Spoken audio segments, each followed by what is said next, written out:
আরও একবার আমরা নয়াপল্টনে যেতে চাই বিএনপি তারুণ্যের সমাবেশে এবং সেখানে কথা বলছেন বিএনপি নেতা খন্দকার মোশাররফ হোসেন। প্রাপ্ত হয়ে বিদেশে থাকতে বাধ্য হচ্ছেন। আমাদের সিনিয়র নেতাদের থেকে শুরু করে আমাদের তৃণমূল নেতা পর্যন্ত এমন কেউ নাই যারা মামলার আসামি ছিলেন না, যারা জেল খাটেন নাই, নির্যাতিত হন নাই।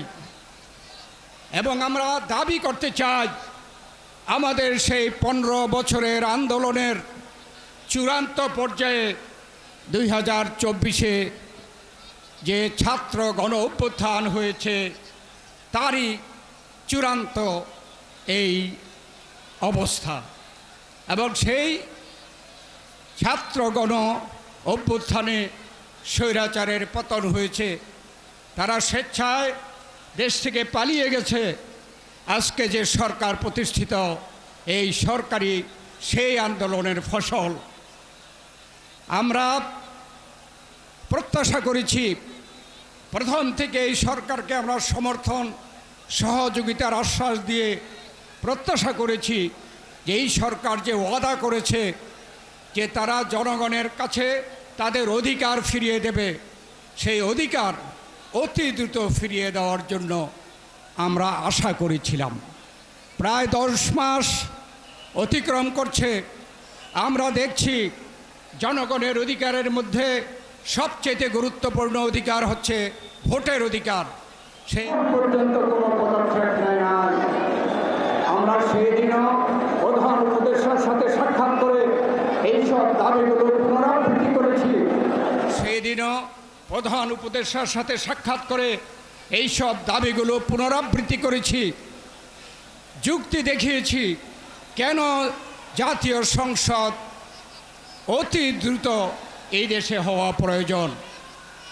যারা পতিত স্বৈরাচার ফ্যাসিবাদ, তারা দেশে বিদেশে নানা ষড়যন্ত্র করছে, নির্বাচনের বিরুদ্ধে তারা ষড়যন্ত্র করছে, নির্বাচনকে বিলম্বিত করার জন্য তারা ষড়যন্ত্র করছে। তা না হলে সংস্কার এবং মামলা এই দুটি বিষয়কে নির্বাচনের সাথে তুলনা করার কোনো অর্থ হয় না। আমরা এই কথা বলেছি, এই 3টি বিষয় আলাদা আলাদা বিষয়। আমরা বিএনপি সবচাইতে আগে দেশে সংস্কার চেয়েছি। আমাদের নেত্রী 2030 ভিশন ঘোষণা করেছেন।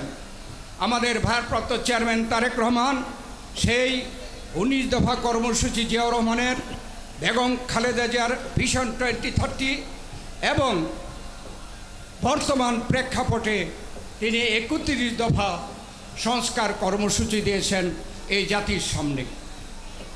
অর্থাৎ আমরা বিএনপি সর্বাগ্রে সংস্কার সম্বন্ধে চিন্তা করেছি। আমরা তখন ছিলাম নয়াপল্টনে এবং সেখানে বিএনপি তারুণ্যের সমাবেশে বক্তব্য রাখছিলেন বিএনপির স্থায়ী কমিটির সদস্য ডক্টর খন্দকার মোশাররফ হোসেন।